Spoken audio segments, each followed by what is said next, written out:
guys, dumating na nga pala yung portable chair namin. And i-unbox na namin yung madam ko sa likod. Well, sana walang sira. Ito pala yung tinatawag na reclining chair. So, tara. Samahan nyo kami. Mag-unbox tayo. Bigat. Oh, no!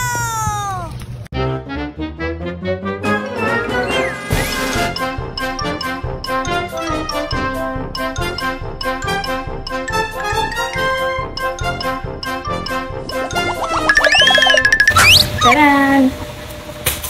Kaya pala kami bumili ng ganito kasi minsan, inaanto kami ng madam. So, yun, pagtanghali ko yung mga bigay. Wala daw. Nakabili ka daw, pag maganda.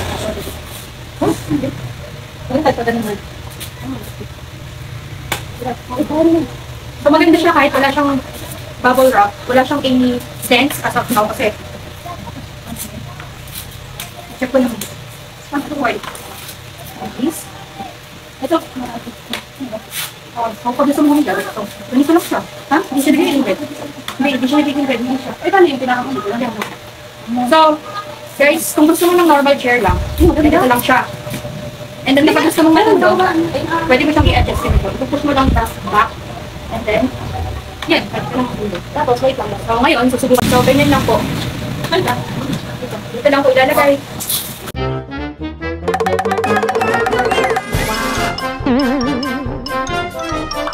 Nice!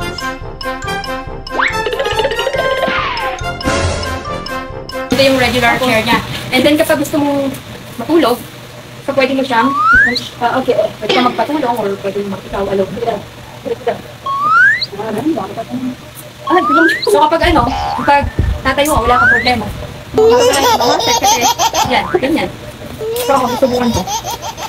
Meron pala siyang kasama guys na pwede mong ilagay sa gilid. Then option na kung gusto mong ilagay o hindi. Meron siyang talagyan ng cellphone, rings, ganyan. Or kahit anong mga anik-anik. So, ganito lang yung paglagay niya. Ang nagigilid siya, yan ang magagasgas. And you can push down na lang. And then yan. Lock na siya. Siguro magagaan lang pwedeng ilagay kasi hindi naman siya ganun katibay. Wala kasi siyang support sa ilalim. So, ayan. Ayan.